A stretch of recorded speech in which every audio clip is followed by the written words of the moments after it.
প্রথম 10 মিনিট দুজনের মধ্যে কোনো কথা হল না। নিয়ন তার ঠান্ডা হয়ে আসা কফি খাচ্ছিল আর মোবাইল দেখছিল। আবিরও তার ট্যাবলেটে চোখ রাখল।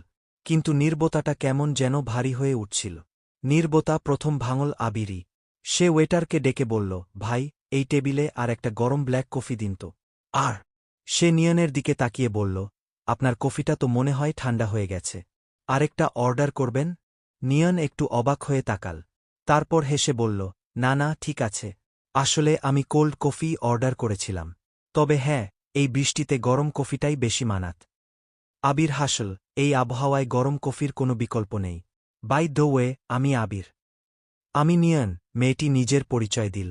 নিয়ন? বেশ ইউনিক নাম তো। সাধারণত এই নামে আমরা সাইন বোর্ড বা লাইট দেখি।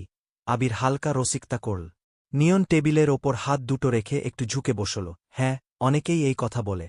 তবে আমার বাবা ইন্টেরিয়র ডিজাইনের কাজ করতেন। তিনি বলতেন, নিয়ন আলো যেমন অন্ধকারকে দূর করে একটা নিজস্ব ভাইব তৈরি করে, নামটাও তেমনি। আর মজার ব্যাপার হল, আমিও এখন বাবার পেশাতেই আছি। আমি একজন ইন্টেরিয়র ডিজাইনার। আবিরের চোখে কৌতূহল ফুটে উঠল। ওহ, তাই? চমৎকার পেশা। স্পেস আর কালার নিয়ে খেলা করা।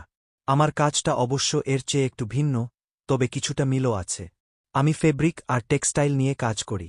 Apparels manufacturing. নিয়ন চোখ বড় বড় করে বলল, টেক্সটাইল? তার মানে কাপড় চোপড়? বাহ! আমার কিন্তু কাপড়ের টেক্সচার খুব টানে। যখন কোনো ঘরের কার্টেন বা সোফার ফেব্রিক সিলেক্ট করি, আমি ঘণ্টার পর ঘণ্টা দোকানে কাটিয়ে দিই শুধু হাত দিয়ে ফিল করার জন্য। আবির মাথা নাড়ল, একদম ঠিক। কাপড়ের আসল ম্যাজিকটা কিন্তু ছোঁয়াতেই। এই যে ধরুন, আপনি যে কুর্তিটা পরে আছেন।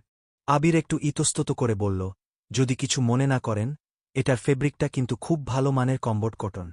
সুতোর কাউন্ট সম্ভবত 30 বা তার বেশি। নিয়ন এবার সত্যিই ভীষণ অবাক হল।